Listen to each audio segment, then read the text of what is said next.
तो आदाब, नमस्कार, गुड इवनिंग, सत श्री अकाल। एक बार फिर आप तमाम लोगों का स्वागत है क्राइम तक की कहानी के इस एपिसोड में। उम्मीद है पूरी फैमिली अच्छी होगी, अपना ख्याल रख रही होगी। कल सुपर संडे, कल इंडिया का मैच है साउथ अफ्रीका से, और इस मैच को अगर हम जीतते हैं तो फिर सेमीफाइनल के लिए कोई मुश्किल ही नहीं है। और जिस तरीके के फॉर्म में हम हैं, उम्मीद यही है कि जीत जाएंगे, बस बारिश साथ दे, क्योंकि कल फोरकास्ट है पर्थ में जहाँ मैच है वहाँ पे कि शायद बारिश हो। और उससे पहले कल सुबह पाकिस्तान का भी मैच है नीदरलैंड्स के साथ, और नीदरलैंड याद रखें अभी हरा चुकी है नीदरलैंड की टीम को। आप कमज़ोर भी ना लें, बल्कि हरा ही नहीं है, लेकिन हाँ पॉइंट शायद थे। तो एक और भी मैच है, तीसरा भी मैच है कल, कोई शायद अफगानिस्तान किसी का है। तो कल संडे को ज़्यादा मैच देखने को मिलेगा, छुट्टी भी है, सब कुछ ठीक रहा। तो अब आते हैं आज की कहानी के ऊपर। इस दुनिया में ऐसे बहुत सारे जुर्म हुए हैं जो अनसुलझे हैं, लेकिन कई ऐसे जुर्म हुए हैं जिसमें साबित तो नहीं हुआ, लेकिन जो पुलिस है या फिर इन्वेस्टिगेटिव टीम है, जुडिशरी है, अदालतें हैं, उन्हें लगता है कि नहीं, मुजरिम तो है ये और इसको सज़ा देनी चाहिए। लेकिन कानून की मुश्किल ये है कि बिना सबूत के, बिना गवाह के किसी केस में आप किसी को गुनहगार नहीं ठहरा सकते। ऐसे अनगिनत केस हैं। आज की जो कहानी है वो अमेरिका की हिस्ट्री में एक ऐसी कहानी है जिस पे लंबे वक्त तक चर्चा चली, लंबे वक्त तक अखबारों में सुर्खियां बनी, इस पे न मालूम कितनी फिल्में बनी, कई नॉवेल लिखे गए, लेकिन आज भी ये केस अनसुलझा है। कहानी बेहद दिलचस्प है। ये कहानी है 1800 की कहानी है, 1892 की, बल्कि 1892, मतलब लगभग 130 साल पुरानी कहानी। अमेरिका के शहर मैसाचुसेट्स की है। इसी मैसाचुसेट्स में एक परिवार रहा करता था, बेहद अमीर। वहाँ के फॉल रिवर एक इलाका है वहाँ पर, और ये एंड्रयू जैक्सन बोर्डे का परिवार था। एंड्रयू जैक्सन एक बड़े ही कामयाब बिजनेसमैन थे। इनका अपना टेक्सटाइल का बिजनेस था, अपना प्रॉपर्टी का बिजनेस था, और मतलब बेहद रईस, करोड़पति उस जमाने में। परिवार में इनके दो बेटी थीं, एक का नाम था लिजी बॉर्डन, और दूसरी बेटी, जो बड़ी बेटी थी, उसका नाम था एमा बॉर्डन, और इनकी एक वाइफ थी सारा। तो लिजी और एमा ये दोनों अब बड़ी हो रही थी, और इसी दौरान में इन दोनों की माँ यानी सारा की मौत हो जाती है। सारा की मौत के बाद चीज़ें बदलनी शुरू हो जाती हैं। अब तक लिजी और एमा बड़े खुश थे अपने मॉम डैड के साथ, लेकिन माँ की मौत ने थोड़ा सा घर का माहौल बदल दिया। पिता इतना ध्यान नहीं रखते, वो अपने बिजनेस में ही ज़्यादा बिजी, एंड्रयू। और फिर 3 साल के बाद सारा की मौत के एंड्रयू ने दूसरी शादी कर ली। अब दूसरी शादी के बाद घर का माहौल और भी बदल गया। जो दूसरी शादी की उन्होंने, जिससे एबी डर्फी, तो एबी से शादी की। एबी एंड्रयू से उम्र में कम थी, और इन दोनों लड़कियों को लगता था कि उसने सिर्फ उनके पिता के दौलत के लिए शादी की। दोनों बेटियां बड़ी भी हो रही थी, तो उन्होंने कभी भी एबी को अपनी माँ का दर्जा नहीं दिया, वो हमेशा स्टेप मॉम ही बुलाती थी। अब इधर उसके जो पिता थे एंड्रयू, वो भी माँ की मौत के बाद इन दोनों की थोड़े बदलने शुरू हो गए, बेटियों की तरफ ध्यान नहीं दे रहे। और वो बड़े नियम के सख्त, पुरानी सोच, और एक नंबर का कंजूस। वो बहुत सारे अपने एम्प्लॉई को भी वक्त पे पैसे नहीं देता। उस ज़माने में जिस इलाके में ये लोग रहते थे, शानदार घर में, इस फॉल रिवर के पास, तो बाकी जो पड़ोसी थे, इनकी हैसियत के लोग थे, उन सारे बच्चों के पास तमाम सुख सुविधाएँ थी, लेकिन वो अपनी दोनों बेटियों को भी इतनी सुख सुविधाएं नहीं देता। बहुत ही स्ट्रिक्ट था, बाहर जाने नहीं देता, पार्टी वार्टी से भी दूर रखता, घर में कोई मनोरंजन की चीज़ नहीं होती। इधर सौतेली माँ के आने के बाद दोनों बेटियां, हालांकि इनमें से ख़ासतौर पर लिजी, वो थोड़ी ज़्यादा गुस्सैल थी, जो छोटी बेटी थी। उसे बार बार लगता था कि उसका जो पिता है वो उन दोनों बहनों का ख्याल नहीं रख रहा है। एमा कम बोलने वाली थी, थोड़ी सी दब्बू टाइप की। लिजी थोड़ी सी बढ़ चढ़कर, उसे दोस्तों के साथ उठना बैठना, पार्टी करना, ये सब पसंद था। सौतेली माँ के आने के बाद घर की चीज़ें बदलनी शुरू हुई। पिता लगातार दोनों बेटियों को डांटता भी था, टोकता भी था। इसी दौरान में हुआ यह कि बहुत सारी ऐसी प्रॉपर्टी थी जो अब एबी के रिश्तेदार एक एक करके घर आने रहने लगे। लिजी और एमा के घर पर शानदार वो घर था। अब एंड्रयू जो है अपनी बीवी के कहने पर अपने सालों को, अपने ससुराल के बाकी रिश्तेदारों को गिफ्ट देने लगा, यहाँ तक कि कुछ प्रॉपर्टी भी देने लगा। और एक जो इनकी माँ का घर था सारा का, वो भी उन्होंने एबी के एक रिश्तेदार को गिफ्ट कर दिया। अब धीरे धीरे जिस तरीके से एंड्रयू अपनी वाइफ के कहने पर अपने ससुराल वालों को ये सारे गिफ्ट दे रहा था, लिजी को बहुत बुरा लगा। उसे लगा कि अगर इसी तरह रफ्तार से ये देता रहा तो शायद हम लोग के हिस्से में कुछ बचेगा ही नहीं।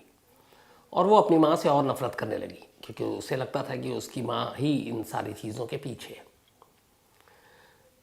तो ये सारी चीज़ें धीरे धीरे लिजी के अंदर जहर भरने लगी।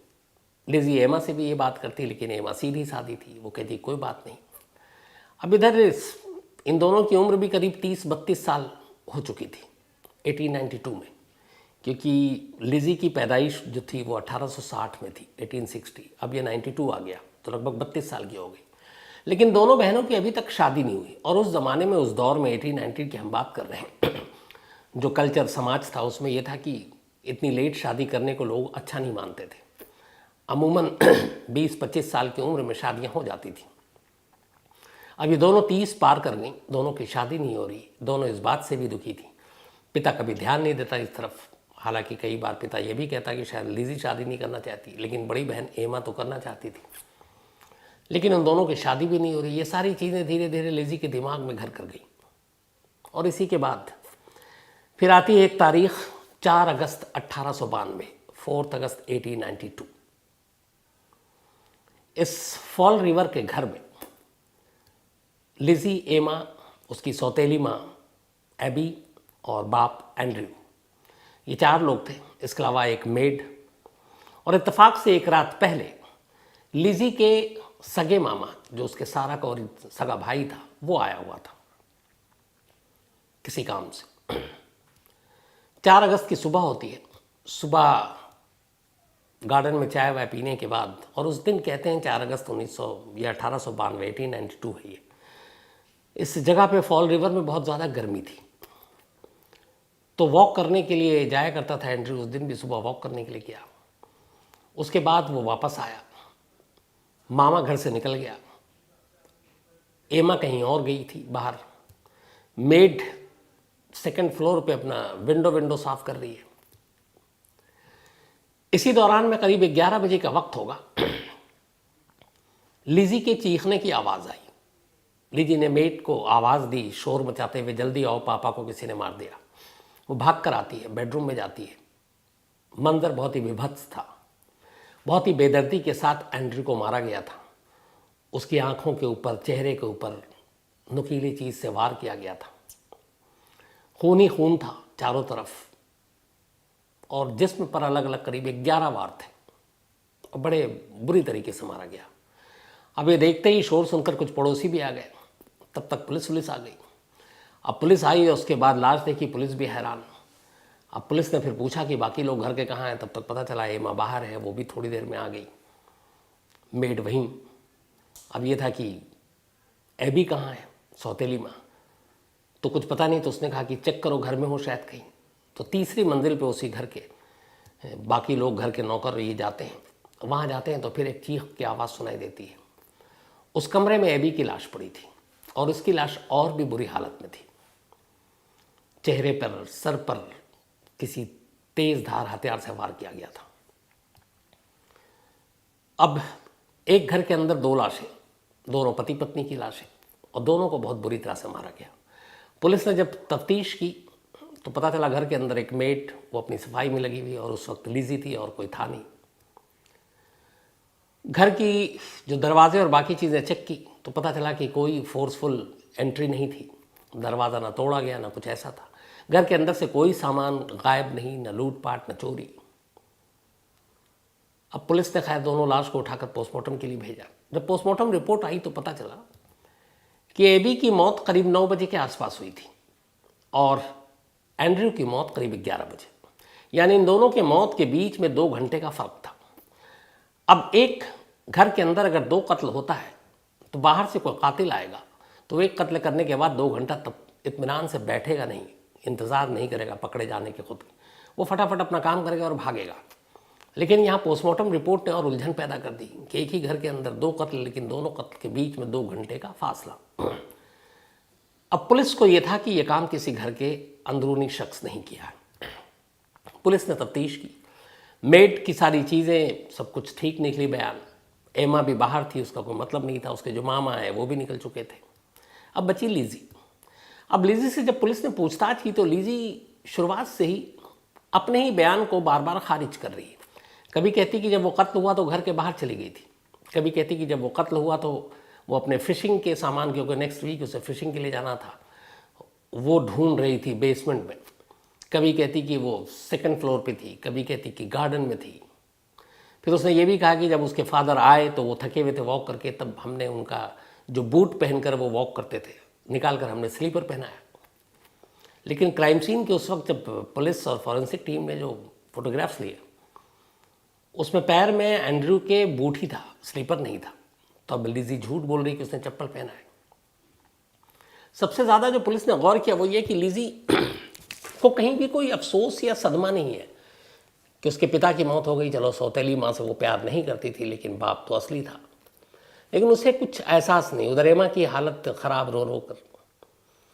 अब पुलिस ने भी देखा, अब दोनों बेटियां हैं। पुलिस ने अपना काम किया, घर से निकल गए। कुछ पड़ोसी भी आ गए, बाकी लोग। थोड़ी देर के बाद लीजी एमा से कहती है कि मुझे भूख लगी है, कुछ खिलाओ। अब एमा यहाँ पे थोड़ी सी शौक हो गई कि अभी अभी घर से 2 लाश उठी है, माँ बाप दोनों नहीं रहे, रो रो कर उसका बुरा हाल है। यहाँ उसकी छोटी बहन कह रही भूख लगी, उसके चेहरे पे कोई तनाव, कोई कहीं से अफसोस, ये है ही नहीं।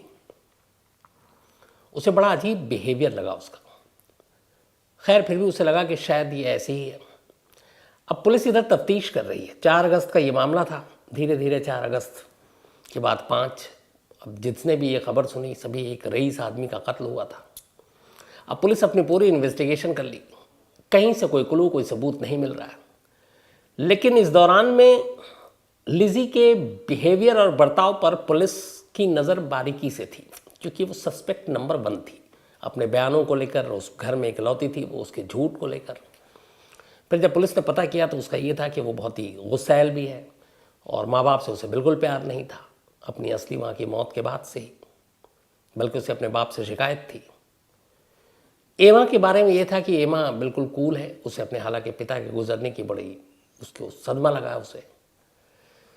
पुलिस तफ्तीश करती रही। आखिरकार पुलिस को ये लगा, उसी दौरान में पुलिस ने, जिस दिन ये मौका वारदात की बात है, 4 अगस्त 1892, एक पुलिस अफसर ने ध्यान दिया कि लिजी के कपड़े पर एक हल्का सा दाग है, शायद ब्लड स्टेन, खून का एक धब्बा, एक हल्का सा। उसने पूछा लिजी से ये क्या है, तो उसने कहा कि मैंने सूप पी थी, शायद सूप का एक बूंद गिर गया कपड़े पर। उसने कहा ठीक है। उस पुलिस अफसर ने कहा कि इस कपड़े को आप संभाल कर रखना, आगे हो सकता है जांच में काम आएगा। उसने कहा ठीक है। पुलिस वाले चले गए। अब 4 से 5, 6, 7, 8 अगस्त बीत रहा है। इधर अब उसी घर में लिजी और एमा, एक बड़ा सा बंगला है, सो रहे हैं जिसमें 2 कत्ल हुआ है। एमा को इधर लिजी के बर्ताव से अब डर लगने लगा है। जिस घर में 2 कत्ल हुआ और वो इतनी बेदर्दी से हुआ, उसी के एक फ्लोर पर ये दोनों बहनें एक ही रूम में सो रही हैं। और रात को लिजी उठती, चक्कर काटती, रात रात भर वो जागती, इधर उधर जाती। तो जब जब ऐसा करती, एमा को डर होता। एमा को लगा कि इसके चेहरे पे, इसकी बाकी चीज़ों से कहीं ऐसा नहीं लग रहा कि इसे कोई अफसोस है। तो क्या कहीं यही तो नहीं है जो पुलिस वाले जिस तरीके से शक कर रहे हैं?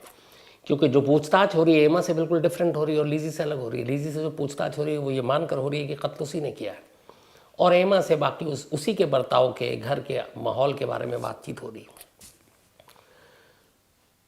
तो 2-3 दिन तक तो बहुत ही डर कर अपनी बहन के साथ सोई। फिर उसकी हरकतों से लगा कि पता नहीं अगर ये कत्ल इसी ने किया तो मेरा क्या होगा। उसने फिर 2-3 दिन के बाद बहाना बनाया और दूसरे कमरे में अंदर से खुद को लॉक करके और एमा अलग सोती। अपनी बहन से डर गई थी वो। और जिस घर में इस तरीके की चीज़ इंसिडेंट हुआ, वहाँ एक माहौल भी ऐसा हो जाता है। तो लेकिन अब वो अपनी बहन से डर रही, जिस बहन से वो बचपन से एक साथ पली बड़ी हैं, प्यार था। लेकिन उसकी हाव भाव, उसकी हरकतें, उसकी बातचीत, रात को उसका उठना, जागना, टहलना, और फिर ये भी कहना कि अच्छा हुआ जो हो गया, तो कहीं ना कहीं एमा डर गई उसको लेकर। अब इधर पुलिस की इन्वेस्टिगेशन जारी है। आखिरकार 11 अगस्त, 7 दिन बीत गए थे दोनों कत्ल को। 11 अगस्त को फॉल रिवर पुलिस ने यह तय किया कि कोई भी और सस्पेक्ट नहीं है, बाहर से कोई कातिल आया नहीं है, जो भी है घर के अंदर का है, और जितनी भी चीज़ें इशारा कर रही हैं वो लिजी की तरफ कर रही हैं। और ये 11 अगस्त को ऐसा क्यों हुआ, उसकी वजह एक और थी कि पुलिस को ये पता चला कि जब ये 4 अगस्त को कत्ल हुआ और एक पुलिस अफसर ने वो दाग देखा और उसने कहा कि ये कपड़े जो है इन्वेस्टिगेशन में है, इसको आप संभाल कर रखना, हम ले जाएंगे। अब उस वक्त तो उतार नहीं सकते थे, तो पुलिस इन्वेस्टिगेशन की आती रहती थी। 5 अगस्त को जब एक पुलिस की टीम घर में घुसी तो उसने देखा कि लिजी किचन में है, और किचन में वो उसी ड्रेस को आग के हवाले करके जला रही है जिस पे एक दाग था। अब पुलिस ने कहा कि ये आप कपड़े क्यों जला रही हो, ये एक इन्वेस्टिगेशन का पार्ट है। उसने कहा नहीं, इस पर पेंट लग गया था, और तो उस घर में कुछ वक्त पहले पेंट भी हुआ था। उसने कहा एक ताज़ा पेंट था, वो लग गया, तो इसलिए आप किसी काम का नहीं। और जब तक वो पुलिस वाला पहुंचा तब तक वो कपड़े जल चुके थे। अब पुलिस के दिमाग में ये था कि एक एविडेंस हो सकता था कि वो सूप का निशान ना हो, ब्लड। और पुलिस बार बार जब लिजी से पूछताछ कर रही थी तो उसके हाथ, शरीर के कपड़े जो उसने पहने हुए थे, जूते, चप्पल, हर चीज़ पे ध्यान दे रही थी। यहाँ तक कि उसके कमरे में जा जाकर उसने तलाशी ली, लेकिन कहीं से भी कोई ब्लड स्टेन, खून के निशान, ऐसी कोई चीज़ नहीं मिली, हथियार नहीं मिला। और इसी बीच में एक रोज़ ये भी हुआ कि एमा ने एक दिन देखा, वो ढूंढ रही है 11 अगस्त से पहले, और वो देखी कि अचानक वो कहीं नहीं है लिजी। वो घबरा गई, तो ढूंढते ढूंढते बेसमेंट में पहुंच गई। जब बेसमेंट में पहुंची तो उसने देखा कि लिजी वहाँ कुछ धो रही है, पर उसे दिखाई नहीं दिया। इसके बाद उसने पूछा क्या, उसने कहा नहीं, कुछ हम फिशिंग के इक्विपमेंट्स हैं वो सब धो रहे थे। वो चली गई। बाद में जब एमा ने देखा तो वो असल में कुल्हाड़ी थी, और अब ये कुल्हाड़ी वही था जिससे कत्ल किया गया या कुछ और, घर में कुल्हाड़ी पहले से था, ये कहा नहीं जा सकता। तो खैर ये सारी चीज़ें थी, पर एमा ने ये बात पुलिस को नहीं बताई, क्योंकि एक तरफ उसे अपनी बहन से प्यार था और दूसरी तरफ ये भी था कि पता नहीं ये कातिल है कि नहीं है, कोई सबूत नहीं था। आखिरकार 11 अगस्त को पुलिस ने लिजी को अपने ही माँ और सौतेली माँ और बाप के कत्ल के इल्ज़ाम में वारंट लेकर गिरफ्तार कर लिया। गिरफ्तार करने के बाद केस यही बनाया कि इसने अपने माँ बाप का कत्ल किया, क्योंकि इसका पिता इसका ध्यान नहीं रखता था, सौतेला सलूक करते थे, हम माँ भी। तो 11 अगस्त 1892 कत्ल के एक हफ्ते के बाद लिजी को गिरफ्तार कर लिया गया। जैसे ही ये खबर आई कि एक रईस शख्स जिसके पति पत्नी का कत्ल हुआ और उसकी बेटी ही कातिल है, पुलिस ने गिरफ्तार किया। पुलिस ने अपनी कहानी बताई कि इन दोनों को हथौड़े से, बल्कि कुल्हाड़ी से मारा गया था, एक्स, और इसका नाम वही दिया गया था। जो पोस्टमार्टम रिपोर्ट थी उसके हिसाब से एंड्रयू के शरीर पर कुल्हाड़ी के 11 वार किए गए थे, 11, और जो एबी के शरीर पर थे वो 18 वार किए गए थे, 18। और बहुत, जबकि पोस्टमार्टम रिपोर्ट के हिसाब से जो एंड्रयू को पहला वार किया गया था उसी में उसकी जान चली गई थी, तो फिर बाकी 10 करने का मतलब नहीं था। सेम एबी के साथ थे भी था कि उसको एक वार में ही मौत हो गई थी, लेकिन फिर 17 वार और किया गया। इसका मतलब है कि कोई बेहद ज़्यादा जिसने नफरत करता था उसी ने यह काम किया है। इन सारे पॉइंट्स को उठाकर अब पुलिस ने गिरफ्तार कर लिया, और गिरफ्तार करने के बाद अब पुलिस अदालत में पहुंचती है, मामले को ले जाती है। अगस्त का महीना था, करीब 10 महीने बीत जाते हैं सारी चीज़ों में। इसके बाद 1893 1 जून को ट्रायल शुरू होता है।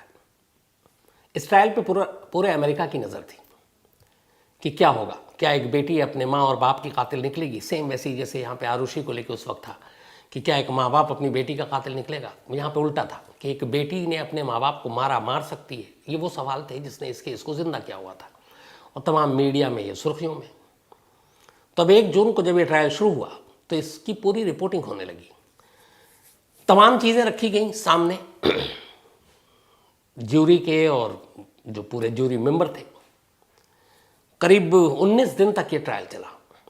19 दिनों में पुलिस ने अपनी पूरी कहानी सुनाई, और कहानी यही थी कि बेटी अपने बाप से नफरत करती थी क्योंकि माँ की गुजरने के बाद दूसरी शादी की थी, और अपनी सारी प्रॉपर्टी अपने ससुराल बीवी, जो दूसरी बीवी है, उसके घर वालों के लिए कर रहे थे। हमारे सारी प्रॉपर्टी जा रही थी, हमारी देखभाल ठीक से नहीं कर रहे थे, रिस्ट्रिक्शन था, बाकी बच्चों की तरह आज़ादी नहीं थी, हम पार्टी नहीं कर सकते थे, हमारी शादी नहीं हो रही थी। फिर वो कपड़े का कि एक दाग मिला लेकिन वो कपड़ा जला दिया, ये सारी चीज़ें थोड़ी रखी। तो ये था कि एक बेटी ने अपने माँ बाप को कुल्हाड़ी से मार डाला। अच्छा, ये 1 जून को ट्रायल शुरू हुआ था। इत्तेफाक से ट्रायल शुरू होने के 5 दिन के बाद इसी फॉल रिवर में एक और कत्ल होता है, और इस बार भी ये कत्ल एक एक्स यानी कि कुल्हाड़ी से किया गया था। अब जैसे ये 5 दिन के अंदर अंदर ये कुल्हाड़ी से एक दूसरे कत्ल की बात आती है, बात जूरी तक पहुंचती है, मीडिया में भी थी। अब ये था कि अगर अच्छा, ये कत्ल एकदम सेम हूबहू उसी तरीके से था, बहुत ही बेदर्दी से। अब यहाँ पे ये सवाल एक उठा दिया गया जो लिज़ी बॉर्डन के वकील की तरफ से कि एकदम सेम कत्ल है, तो हो सकता है कि सेम कातिल हो जिसने मिस्टर एंड मिसेस बॉर्डन का कत्ल किया हो, जबकि हमारी जो मुवक्किल है वो तो पुलिस हिरासत में है, तो वो कत्ल कर नहीं सकती। तो अगर वो नहीं कर सकती तो फिर ये कातिल बाहर कौन है? और ये ज़रूरी तो नहीं है कि वो एक ही कत्ल किया, उसने उन दोनों का भी कत्ल किया हो 4 अगस्त को। अब यहाँ पर ये एक शक की बीज बो दी गई। जूरी को लगा कि ये बात सही हो सकती है क्योंकि लिज़ी तो अंदर है। अब ये सारी चीज़ें होती रही, बहस चलती रही। 19 दिन के बाद 20 जून 1893, 20 जून 1893 को जूरी ने अपना फैसला सुनाया। जूरी का फैसला ये था कि इस केस में तमाम कहानियाँ हैं कि ऐसे हुआ, उस दिन घर में ये थे, पहले एबी को मारा गया, फिर मिस्टर एंड्रू को मारा गया, और लिज़ी के उनके साथ अच्छे रिश्ते नहीं थे, सब कुछ ठीक है। लेकिन एक भी डायरेक्ट ऐसा एविडेंस या सबूत नहीं है जो ये साबित करे कि लिज़ी ही कातिल है। ना आलाए कत्ल जिससे कत्ल किया गया वो, न कोई ऐसा फिंगरप्रिंट्स, न खून के निशान उन कपड़ों पर, ये ऐसी कोई चीज़ नहीं मिली। तो सिर्फ कहानियों के आधार पर किसी को सज़ा नहीं दी जा सकती। लेकिन अदालत ने कहा कि जो बाकी सारी चीज़ें हैं जो शक पैदा की गई, उससे साफ लगता है कि लिज़ी कहीं ना कहीं गुनहगार है, लेकिन उसको गुनहगार साबित करने के लिए जो सबूत चाहिए वो एक भी नहीं है। तो ये इंसाफ होगा नहीं अगर बिना सबूत के हम उसे सज़ा दे दें। लिहाजा ये जूरी जो है लिज़ी बॉर्डन को रिहा करती है। जैसी रिहाई का आदेश आया, लिज़ी कोर्ट रूम से बाहर आई, मीडिया के लोग थे, और उसने बाकायदा उस वक्त एक कोट दिया था कि I am the happiest women in this world, मैं दुनिया की सबसे ज़्यादा जो खुश होने वाली महिला हूँ वो मैं हूँ, इस सबसे ज़्यादा खुशी मुझे इस वक्त। एमी भी लगातार उसके साथ थी इस कोर्ट की हियरिंग में, ट्रायल के दौरान, और एमी का भी इसकी रिहाई में एक बड़ा हाथ रहा। एमी को भी कटघरे में एक गवाह के तौर पे खड़ा किया गया। एमी से पूछा गया अपनी बहन लिज़ी के बारे में, और उसने वो सारी चीज़ें बताई कि लिज़ी ये थी वो थी। उससे ये भी कहा गया कि आपको लगता है वो कातिल हो सकती है, उसने इनकार किया। उसने अपनी बहन को बल्कि बचाया। यहाँ तक कि वो जो कपड़े जलाने की बात थी जिस पे एक बूंद, एक निशान था शायद खून का, जो उसने कहा था कि सूप का है, उसने वो भी अपने ऊपर ले लिया और कोर्ट में कहा कि वो कपड़े मैंने ही जलाने के लिए कहा था क्योंकि उस पर पेंट लग गया था। तो वही बयान था जो लिज़ी का था। तो एक तरह से उसने अपनी बहन का डिफेंड किया, बहन के खिलाफ एक शब्द नहीं बोला। बड़ी बहन थे एमी, उससे करीब 3 साल। तो ये भी एक अहम गवाही साबित हुई जिसकी वजह से जूरी ने लिज़ी को बरी कर दिया। अब ये सब कुछ हो गया, लिज़ी वापस घर आती है। घर आने के बाद अब ये था कि बहुत खुश, अब वो पार्टी करती है, उसे कोई टोकने वाला रोकने वाला नहीं। एमी भी अब उसे देखकर खुश है, उसे भी लगता है चलो शायद हम गलत सोच रहे थे इसके बारे में, और फिर इधर उधर घूमना शुरू करती है। लेकिन जहाँ पे ये रहते थे फॉल रिवर के आसपास, वहाँ के लोगों को पता नहीं क्यों यकीन था कि ये कातिल लिज़ी है। उन लोगों ने लिज़ी से दूरी बनानी शुरू कर दी। यहाँ तक कि वो जिस चर्च में जाती थी उस चर्च में भी लोगों ने उससे बात करना बंद कर दिया, एक तरह से उसको ब्लैक लिस्ट कर दिया। ये बात एमी को बहुत बुरी लगती थी, एमा को, सॉरी। और वो कहती थी लिज़ी से कि तुझे बुरा नहीं लगता कि तुझे लोग तेरा बायकॉट कर रहे हैं और ये ऐसा है। वो कहती थी मुझे कोई फ़र्क नहीं पड़ता कि दुनिया मेरे बारे में क्या सोचती है। अच्छा, उस वक्त जब ये दोनों आए और बाहर, तो इनकी जो मिस्टर एंड्रू ने की जो प्रॉपर्टी थी सारी, सब कुछ मिलाकर वो उस ज़माने में 1892 में करीब $52 मिलियन। तो आप सोचिए कितना होगा, करीब $52 मिलियन आज के ज़माने में, मतलब पता नहीं कितने करोड़, अब तो डॉलर के रेट वैसे ही भाग रहे हैं। तो $52 मिलियन की प्रॉपर्टी थी जो जिसकी हकदार सिर्फ ये 2 बहनों थी, और इन दोनों बहनों के पास ये सब कुछ आ गया था। तो जो लिज़ी चाहती थी एक आज़ाद ज़िंदगी, वो जी रही थी। एमा के मन में अभी भी ये था कि उसके पिता भी नहीं है, माँ भी नहीं है, यतीम हो गई।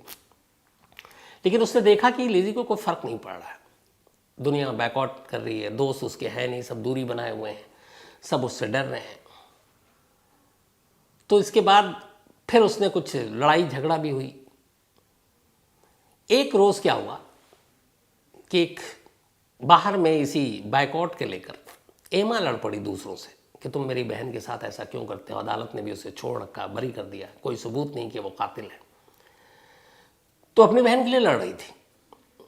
लड़ने के बाद बीच में लिज़ी आती है और उसके बाद कहती है कि इन सब की बातों को सुनने का कोई मतलब नहीं, छोड़ो आओ। उसके बाद दोनों वहाँ से निकलते हैं, घर आते हैं। घर आने के बाद एमा पूछती है कि तुझे सच में कोई फ़र्क नहीं पड़ता जब दुनिया तेरे बारे में ये सोचती है, तुझसे दूरी बनाती है, बात नहीं करती है। तो उसने कहा नहीं पड़ता। उसने कहा क्यों? उसने कहा कि क्योंकि मैंने ही अपने माँ और बाप को मारा है, मैं ही कातिल हूँ। ये सुनकर एमा एक तरह से लगभग बदहवास सी हो गई। उसने कहा तू क्या कह रही है? उसने फिर कहते हैं कि पूरी कहानी सुनाई। उसे कहानी सुनाई कि 4 अगस्त 1892 को उसने पहले से अपने माँ बाप से तो गुस्सा थी, उसने सुबह 9 बजे पहला कत्ल अपनी सौतेली माँ का किया था, कुल्हाड़ी से 18 वार किए थे। बोला उसके बाद मेरे कपड़ों पे खून आ गए।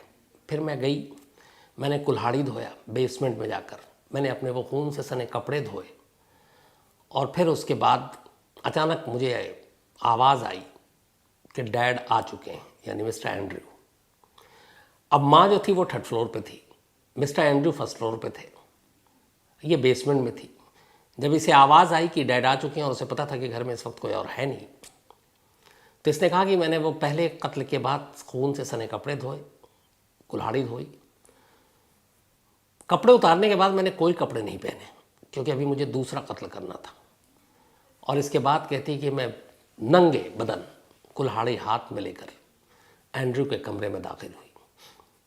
एंड्रयू हमेशा वॉक करने के आने के बाद थोड़ी देर के लिए सो जाता था।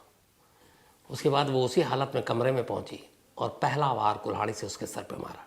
पहले वार में एंड्रयू की मौत हो गई, लेकिन वो यकीन कर लेना चाहती थी, इसलिए उसने अगले 10 वार और किए। और ये सब करने के बाद अब उसने वापस कुल्हाड़ी बेसमेंट में रखे। चूँकि वो कपड़ा उसने कोई पहना नहीं था, नंगे बदन थी, वापस आती है और कपड़े चेंज करती है और फिर करीब 11 बजे वो शोर मचाती है। तो कपड़ा पहला कत्ल के बाद धुलने, सब कुछ करने में, फिर दूसरा सारे कपड़े उतार कर अपने बाप को मारने में और फिर बाकी चीज़ें साफ़ करने में करीब 2 घंटे का वक्त लगता है। और इसीलिए इन दोनों की मौत के बीच में ये 2 घंटे का गैप था। ये बात वो अपनी बहन को कहती है, बहन सुनती है, लेकिन अदालत बरी कर चुका था, सबूत कुछ और था नहीं। सुनने के बाद एबेमा ये करती है कि वो घर छोड़ देती है और वो दूसरी जगह चली जाती है। दोनों के प्रॉपर्टी के भी लगभग बंटवारे हो गए थे। और फिर कहते हैं कि दोनों बहन कभी नहीं मिलते, लेकिन ये राज कभी बाहर नहीं आता। बाद में अलग अलग सोर्सेस से ये बातें सामने आती हैं, फिर एक डॉक्यूमेंट्री भी बनी। इसके बाद अब दोनों बहनें अलग हो गई, दोनों बहनें अलग अलग रहने लगी। फिर लंबा वक्त बीता। 1927 में जब करीब 1927 60 में पैदा हुई थी, तो 40 और 20 60 67 जब 67 ईयर की हो गई लिज़ी, तो एक बीमारी से इसकी मौत हुई 67 ईयर में। तब भी इसके पास काफ़ी पैसे थे, बाप की छोड़ी हुई सारी विरासत थी। लिज़ी की मौत के ठीक 1 हफ्ते के बाद उसकी बड़ी बहन एमा की भी बीमारी से मौत हो जाती है। इन दोनों बहनों को इसी फॉल रिवर में इनके ख़ानदानी कब्रिस्तान में ले जाकर दफना दिया जाता है और ये दोनों आज भी वहीं दफन है। अब दोनों मर गई, कोई और इनकी जो मिल्कियत थी उसका कोई हकदार नहीं था। तो फिर अदालत ने और जो बाकी चीज़ें थी, इनके जो कज़न और बाकी लोगों में, क्लोज़ दोस्तों में, सारी चीज़ों को अलग अलग करके पैसे बांटे। हर एक के हिस्से में कुछ कुछ $1000 है और उन सभी को बांटा। लेकिन आज भी ये केस अमेरिका के इतिहास में एक अनसुलझा केस है। आज भी ये नहीं मालूम कि एंड्रयू को और उनकी वाइफ को किसने मारा, क्या वाकई लिजी कातिल थी तो फिर कोई सबूत कभी क्यों नहीं मिला। तो ये एक अनसुलझा केस है, एक ऐसा केस जिस पे ज़्यादातर लोगों का यही मानना है कि कातिल लिजी ही है और उसने अपनी बहन से कहा, लेकिन इस बात की तस्दीक करने वाला भी कोई नहीं है। तो ये थी कहानी ख़त्म करूँ उससे पहले वही अपना सिलसिला। आज अनियाशा का जन्मदिन है और अनियाशा 6 साल की हो गई। हैप्पी बर्थडे बेटा, हमेशा खुश रहो। हमारे यहाँ HR टीम में बबीता है, बहुत ही होनहार, मिलनसार, हर वक्त हम लोगों की मदद करने वाली। तो बबीता की बिटिया है अनियाशा। तो हैप्पी बर्थडे अनियाशा, और हमेशा अच्छी रहो और खूब माँ बाप का नाम रोशन करो बड़ी होकर, यही दुआ है। साथ ही रविकांत जायसवाल, इनका भी आज जन्मदिन है, तो हैप्पी बर्थडे रवि भाई। और शशि भूषण तिवारी, इसके अलावा विजय, राकेश, राजीव, मणि, तरुण, बल्कि प्रमोद, मनोज, बाकी नाम चला गया होगा, इन लोगों ने भेजा है। त्रिलोक मित्तल, उधम सिंह वाला, इनका भी आज जन्मदिन है, तो हैप्पी बर्थडे त्रिलोक जी। और प्रमोद, इसके अलावा उत्तर प्रधान, इनका भी आज जन्मदिन है, तो हैप्पी बर्थडे उत्तर। और ये जगदीशपुर छत्तीसगढ़ से हैं। प्रियंका, सुगम, श्रुति, अर्पित, लॉरिस, इसके अलावा गुरुजी, अजय, उत्कल और प्रेमलता ने भेजा है। साथ ही आदित्य तिवारी का भी आज जन्मदिन है, तो हैप्पी बर्थडे आदित्य। इसके अलावा शाहीन लाल का भी आज जन्मदिन है, तो हैप्पी बर्थडे शाहीन जी। और ये प्रफुल्ल ने भेजा है। हर्ष, इनका बर्थडे कल था, तो बिलेटेड हैप्पी बर्थडे हर्ष। और ये सुभाष वर्मा और प्रियंका जी ने भेजा है, इनके बेटे हैं। आयान यादव, इनका कल है बर्थडे 30 को, कल कहानी होती नहीं, तो एडवांस में हैप्पी बर्थडे आयान। और सौरभ यादव ने भेजा है। साथ ही सूरज तिवारी का भी जन्मदिन है, तो हैप्पी बर्थडे सूरज। और दीपक तिवारी ने भेजा है, इनका कल है, तो एडवांस में हैप्पी बर्थडे सूरज। रोहित शर्मा, इनका भी बर्थडे है, हैप्पी बर्थडे रोहित। अभिषेक निगम ने भेजा है। साथ ही भावना उर्फ लीला कुमारी लोहार, इनका भी जन्मदिन है, तो हैप्पी बर्थडे भावना जी। और प्रकाश कुमार लोहार जी ने भेजा है, राजस्थान के हैं ये लोग, लेकिन फिलहाल सऊदी अरब में रहते हैं, वहीं काम करते हैं। साथ ही Gagandeep Singh, thank you so much आपके इस मेल के लिए, और एक कहानी की फरमाइश की है। इसके अलावा राजेश गोरखा, ये नेपाल से हैं और फिलहाल सेंट पीटर्सबर्ग रशिया में है और शेफ है। And thank you so much आपके इस प्यार के लिए राज गोरखा साहब। बाबू घोषी, ये भी सऊदी अरब से हैं और थैंक यू सो मच आपके इस मेल के लिए बाबू। Ramanshu Shukla, thank you so much आपके मेल के लिए। और उन्होंने लिखा कि नेटफ्लिक्स पे कोई सीरीज़ देख रहे थे, murder in the court room, और उसमें कहीं इनको मैं दिखाई दिया, मैंने ही नहीं देखा अभी, पर थैंक यू भेजने के लिए। विकास कुमार, छठ पूजा, एक तो आप तमाम लोगों को बहुत बहुत बधाई छठ पूजा की, और बहुत सारे लोगों ने मेल लिखा था, मैं भूल गया था, तो छठ पूजा की बहुत बहुत बधाई। साथ ही Salil Jain, Shubham Jain and family, thank you so much आपके इस प्यार के लिए और कहानी सुनने के लिए। कमल जगोरिया, आपने एक मेल लिखा है, आपके कॉलेज का जो इशू है, मैंने अपनी यूनिवर्सिटी रिपोर्टर को बोल दिया, जो भी हेल्प होगी ज़रूर होगी। इसके अलावा मोहित पुंज है, एक कहानी की इन्होंने फरमाइश की है, मैं जल्द सुनाता हूँ आपको। साथ ही फिरोज़ अंसारी हैं। इसके अलावा नीलम और भूपेंद्र, इनकी एनिवर्सरी है, ये दारूहेड़ा से है, हरियाणा, तो happy marriage anniversary Neelam ji और भूपेंद्र जी। इसके अलावा शाकिर अंसारी की भी एनिवर्सरी है, पर इन्होंने नाम अपनी वाइफ का लिखा नहीं, पर बहुत बहुत बधाई, मुबारक। साथ ही मणि एंड तरुण, इनकी भी मैरिज एनिवर्सरी है, तो आप दोनों को भी बहुत बहुत बधाई, मणि जी और तरुण साहब। प्रदीप सिंह ने भेजा है। तो आज कहानी में इतना ही। अब आपसे मुलाकात होगी मंडे को किसी नई कहानी के साथ, तब तक अपना ख्याल रखिएगा। Thank you very much.